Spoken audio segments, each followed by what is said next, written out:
Pada era digital, di mana teknologi semakin berkembang pesat, sebagian besar masyarakat menggunakan teknologi dengan tujuan untuk mempermudah segala urusan dalam menjalani aktivitas sehari-hari. Sosial media menjadi salah satu teknologi yang paling banyak digunakan oleh manusia.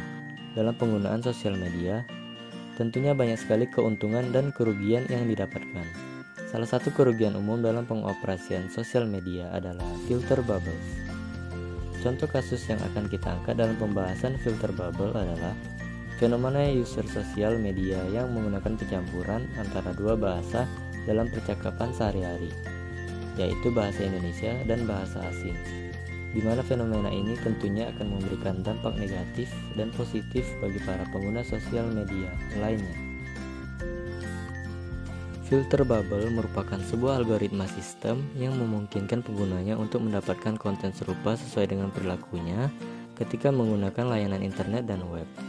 Contoh perilaku tersebut adalah dengan menyukai sebuah postingan, share, komen, klik tautan tertentu, hingga histori pencarian pengguna.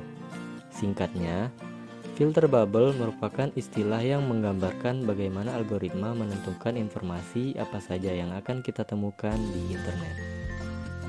Filter bubble mengakibatkan efek echo chamber. Artinya kita seolah-olah kita sudah mengetahui semua hal yang terjadi di sekitar kita. Padahal sebenarnya tidak. Hal ini membuat orang tidak mengerti kenyataan yang terjadi di luar sana, atau bahkan tidak mau tahu informasi penting yang dirasa tidak memiliki hubungan dengan dirinya. Algoritma yang tercipta dari filter bubble akan mengisolasi setiap orang secara intelektual. Maksudnya, user akan fokus pada sudut pandang informasi yang mereka sukai, sedangkan informasi yang berlawanan dengannya akan diabaikan. Hal ini dapat membentuk individu yang merasa dirinya paling benar dan anti kritik. Proses pemaknaan oleh pengguna akan menjadi lebih terfokus pada satu sisi saja, terlebih jika hal tersebut mendukung opininya. Tentu user akan cenderung setuju dan berhenti mencari informasi selanjutnya. Pada akhirnya, pengguna hanya menjadi konsumen yang disuapi, meskipun internet telah memberi kebebasan akan topik yang bisa ditelusuri. Salah satu dampak dari filter bubble yang mempengaruhi sebagian besar pengguna sosial media adalah penggunaan bahasa asing dalam percakapan sehari-hari.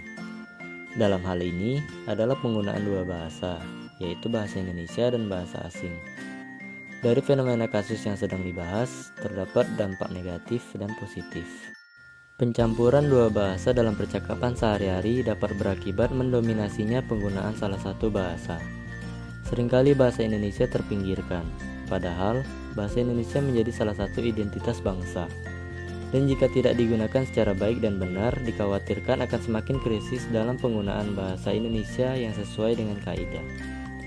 Kondisinya banyak yang menggunakan istilah asing dalam ruang publik untuk melakukan interaksi. Sebagai contoh, penggunaan kata which is, instead of, as soon as possible, dan sebagainya. Dampak positif: perkembangan internasional dengan lancar dan mampu bersaing dengan negara lainnya. Kemampuan dalam berkomunikasi menggunakan bahasa internasional. Dampak negatif: bahasa Indonesia perlahan tergeser oleh bahasa asing. Masyarakat Indonesia, khususnya anak muda, tidak dapat berbahasa Indonesia dengan baik dan benar menurut kaidah KBBI. Filter bubble digunakan oleh algoritma sehingga membatasi pengguna dalam memilih informasi. Hal tersebut mengakibatkan rusaknya kebebasan berpikir, berdiskusi, dan bertindak yang perlu diperhatikan sebagai upaya mengembangkan pemikiran individu. Yang seharusnya kebebasan berpikir menciptakan individu yang kreatif dan rasionalitas harus ditanam dan dimiliki oleh setiap orang. Hilangnya kemandirian berpikir yang disebabkan oleh keterbatasan filter menjadi penyebab keberagaman opini dan perspektif yang tidak diperhatikan.